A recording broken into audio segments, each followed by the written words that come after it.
You know it as Egypt, a land of ancient wonders, a cradle of civilization. But to its ancient people, the ones who built its majestic monuments and shaped its unique culture, it was something entirely different.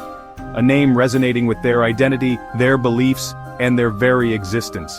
The name Egypt conjures images of pyramids, standing tall against the desert sky, testaments to human ingenuity and the power of a bygone era.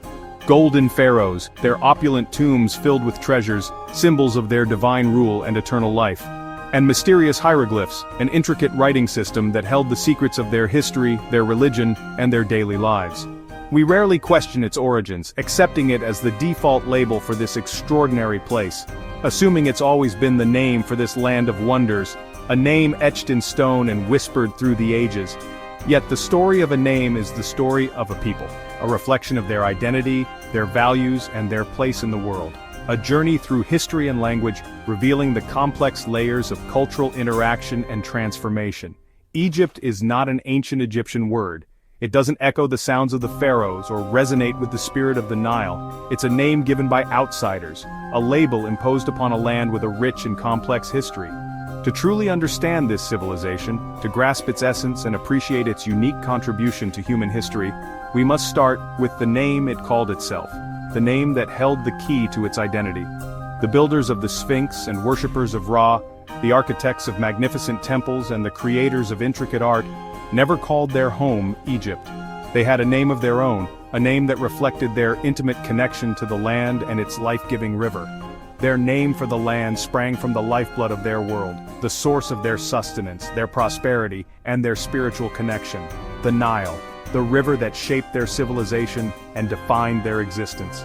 This ancient name tells a story of survival, of adaptation, and of a profound understanding of the natural world, and a deep connection to the land, a bond forged through generations of living in harmony with the rhythms of the Nile.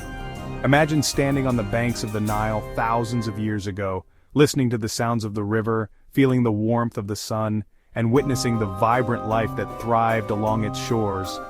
You wouldn't hear Egypt. That name wouldn't enter your ears.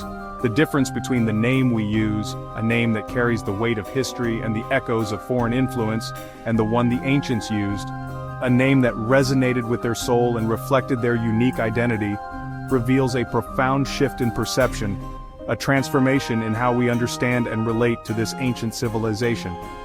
It's a story of translation, of how words and meanings evolve over time, shaping our understanding of the past, conquest, of how empires rise and fall, leaving their mark on the languages and cultures they encounter, and cultural exchange, of how ideas and traditions intertwine, creating new and hybrid forms of expression. So, how did this land get its famous name?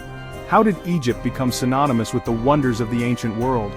The answer spans empires and epics, tracing a path through the rise and fall of civilizations and the ebb and flow of cultural influence. By tracing this path, by following the threads of language and history, we uncover a hidden history of cultural encounters and transformations, a story that reveals the complex and interconnected nature of human civilization. The name Egypt is a mosaic, a collection of fragments from different languages and cultures, pieced together over centuries by many hands, each leaving their mark on the identity of this ancient land. The ancient Egyptians, a civilization that continues to captivate us millennia later, called their home Kemet. This wasn't just a geographical designation, it was a name imbued with profound meaning, reflecting their deep connection to the land and its life-giving properties. Kemet, the Black Land, a name that speaks volumes about the very essence of their existence. This evocative name came not from a poetic whim, but from the very real and tangible presence of the rich, dark silt that defined their world. This fertile soil was generously left behind by the Nile's annual floods, a predictable and life-sustaining event that shaped their calendar and their very way of life. The river's rhythm was their rhythm. The black mud, teeming with nutrients, was far more than just soil. It was the very source of all life, the foundation upon which their entire world was built. It was the bedrock of their agriculture, their economy, and ultimately, the foundation of their magnificent civilization. Without it, the pyramids would never have risen. The temples would never have been built. Imagine a world dominated by the harsh, unforgiving red desert, stretching endlessly in all directions. In this context, this narrow strip of black soil, teeming with life, was nothing short of a miracle, a testament to the power and generosity of the Nile. Kemet was more than just a place to live, it was a celebration of life itself, an acknowledgement of the precious gift bestowed upon them by the Nile. It was a land to be cherished and protected. The Egyptians in their wisdom saw their world as divided into two distinct realms, each with its own character and significance. There was Kemet, the Black Land, representing order, fertility, and the vibrant pulse of life. And then there was Deshret, the Red Land, a symbol of chaos, barrenness, and the ever-present threat of death.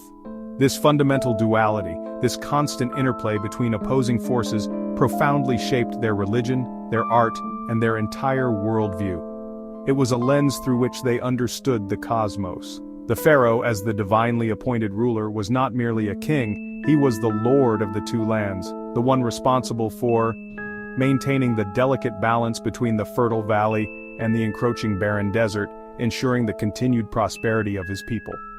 Kemet was far more than just a geographical location on a map. It was deeply intertwined with their very identity, their sense of belonging, and their understanding of their cosmic purpose within the grand scheme of existence. It declared them to be the people of the fertile valley, blessed by the gods and uniquely positioned to thrive in this oasis of life.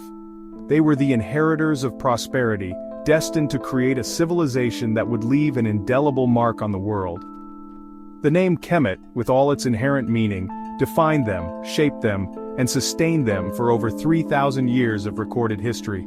While dynasties rose and fell, while pharaohs came and went, each leaving their own unique stamp on the sands of time, the black soil remained, a constant and unwavering presence in their lives. It was the eternal truth of their existence, the unchanging foundation upon which their civilization was built and sustained. Therefore, to truly understand the wonders and complexities of ancient Egypt, to appreciate its art, its religion, and its enduring legacy, you must first understand Kemet, the Black Land, the source of their life, their identity, and their destiny. For it was from this seemingly simple foundation of rich earth that one of the world's greatest and most enduring civilizations sprang forth, leaving behind a legacy that continues to inspire awe and wonder to this very day. The story of Egypt, in all its grandeur and complexity, truly begins with the story of Kemet, the Black Land. Kemet was the native name, but as Egypt's fame grew, outsiders arrived, especially the Greeks. Greek travelers, awestruck by Egypt's wonders, sought names for what they saw. In Memphis they encountered the grand temple of Ptah, called Ptah, the temple of the soul of Ptah.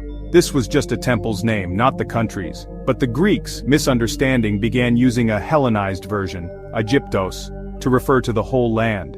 The sounds of Ptah morphed into Aigyptos in Greek. This new word appeared in Greek writings and became the standard name for the land of the Nile. The intimate name Kemet was replaced by an external label, born from a single temple's name. And so, Aigyptos became the name passed down through European history. The Greeks laid the foundation, but Rome cemented the name.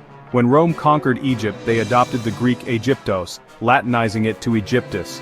This became the official name for the Roman province. The name Aegyptus spread across the empire, stamped on coins and documents.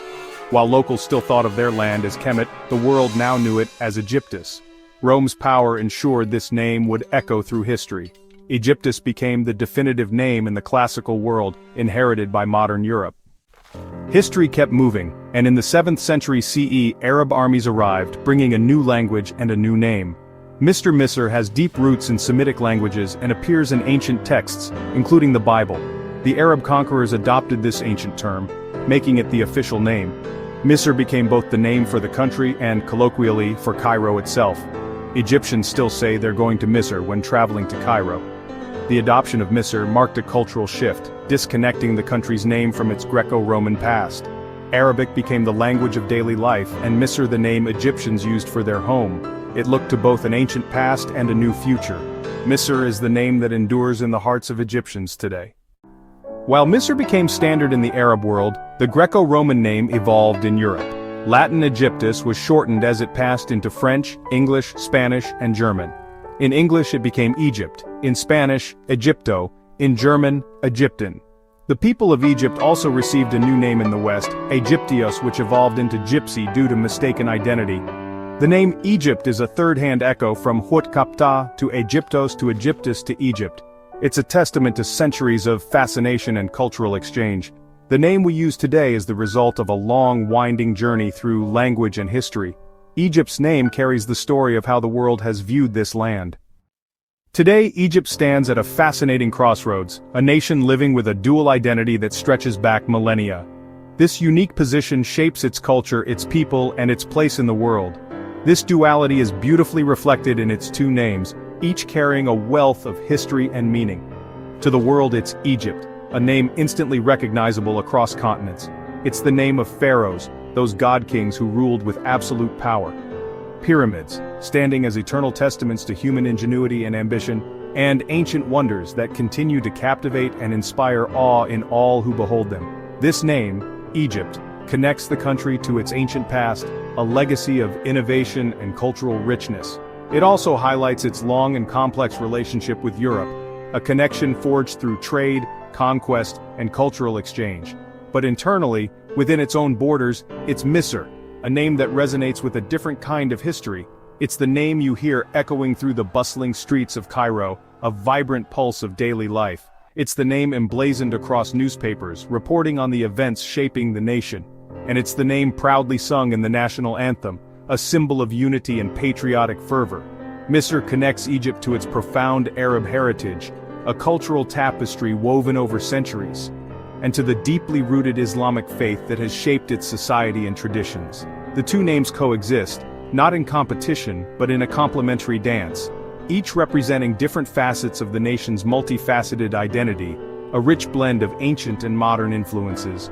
Egyptians are fiercely proud of their pharaonic heritage, the legacy of a civilization that shaped the course of history, and equally proud of their vibrant Arab culture, a source of artistic expression, social values, and spiritual connection. This duality is not a source of conflict or division, but rather a testament to the nation's ability to embrace its complex past. It's a reflection of a rich, layered history, a story etched in stone, written in papyrus, and sung in the hearts of its people. Understanding this dual naming convention is more than just a matter of semantics. It is key to truly understanding the spirit of modern Egypt, its aspirations, and its place in the world. Identity is shaped by the weight of history, the echoes of civilizations past, by the power of language, the words we use to define ourselves and our world, and by the ever-evolving present, the challenges and opportunities that shape our future. Egypt and Misr, two names, intertwined and inseparable. Two names, one nation, and countless stories waiting to be told, a land of ancient wonders and modern dreams. The journey of Egypt's name is as epic as its history. From Kemet, the Black Land, to Aigyptos and Egyptus, to Misr and Egypt, each name marks a chapter in the story. The Greeks and Romans saw Egypt through their own lens, giving it a name that echoed through Western history. The arrival of Arab culture brought Misr, re-anchoring the country's identity in the Middle East. Today, both names coexist, reflecting a civilization shaped by continuity and change. Each name is a layer of meaning, added by a different age. The story of Egypt's name is the story of civilization itself, a tale of identity, perception, and legacy. If you love hidden stories behind country names, subscribe and comment below. Which country should we decode next?